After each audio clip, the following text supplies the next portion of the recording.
عبداللہ بن مسعود کا تعلق قبیلہ بنی زہرہ سے تھا۔ آپ سابقین مسلمین میں سے تھے۔ آپ ہی نے سب سے پہلے بلند آواز سے قرآن مجید کی تلاوت کی۔ اس سے پہلے کسی کی یہ ہمت نہ ہوئی تھی۔ کفار قریش نے آپ کو اس فعل پر اتنا مارا تھا کہ آپ لہولہان ہو گئے تھے۔ مشرف اسلام ہونے کے بعد سے آپ نے رسول اللہ صلی اللہ علیہ وآلہ وسلم کی خدمت و فرما برداری کو اپنا شعار بنا لیا تھا۔ آپ پیغمبر اسلام کے کفش برادر بھی تھے۔ آپ کی نعلین پیروں میں پہناتے اور آپ کے ساتھ آگے آگے چلتے۔ آپ حبشہ اور مدینہ دونوں ہجرتوں سے سرفراز تھے۔ جنگ بدر سے لے کر اس کے بعد تک کے تمام غزوات میں شریک رہے۔ مورخین کا کہنا ہے کہ یہ رفتار و گفتار اور طور و طریقہ میں رسول کے مشابہ تھے۔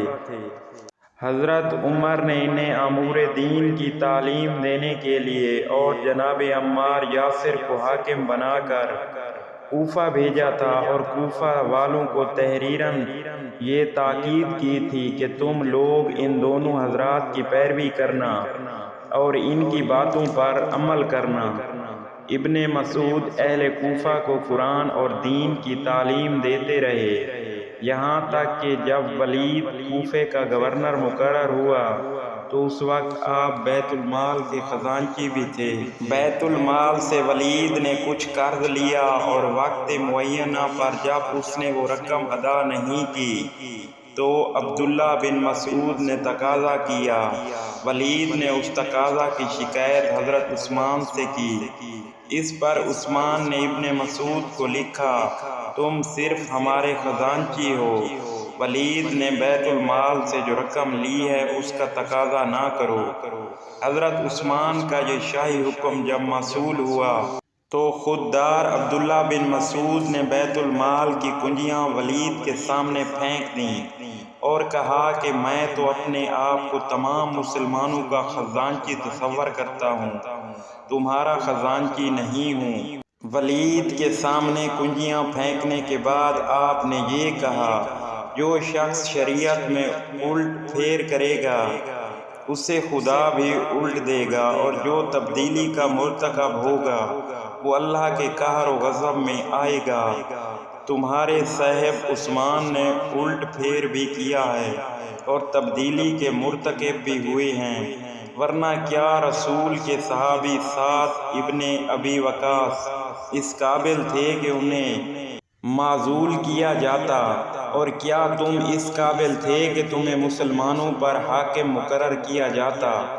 ابن مسعود اکثر یہ بھی کہا کرتے تھے کہ سب سے زیادہ صحیح قول اللہ کا کلام ہے اور سب سے عمدہ ہدایت محمد مصطفیٰ کی ہدایت ہے، اور بدترین امور شریعت میں نئی نئی باتیں ہیں، اور ہر نئی بات بدعت ہے، اور ہر بدعت گمراہی ہے، اور ہر گمراہی کا ٹھکانہ جہنم ہے۔ ولید بن عقبہ نے ان تمام باتوں کے بارے میں تفصیل سے عثمان کو لکھا، اور اس کے ساتھ ہی یہ بھی تحریر کیا کہ ابن مسعود آپ پر مختلف قسم کے الزامات عائد کرتے ہیں اور اہل کوفہ کے درمیان آپ کو برا بھلا کہتے ہیں۔ عثمان نے جواب میں ولید کو لکھا کہ ابن مسعود کو فوری طور پر ہمارے پاس مدینہ روانہ کر دو۔ چنانچہ عبداللہ بن مسعود جب وارد مدینہ ہوئے اور حضرت سے ملنے کی غرض سے مسجد نبوی میں داخل ہوئے تو اس وقت عثمان منبر سے خطبہ دے رہے تھے۔ ابن مسعود پر نظر پڑی تو کہنے لگے، لوگو تمہارے درمیان وہ جانور آ رہا ہے جو اپنی خوراک کو پیروں تلے رونتا ہے اور اس پر لد کرتا ہے۔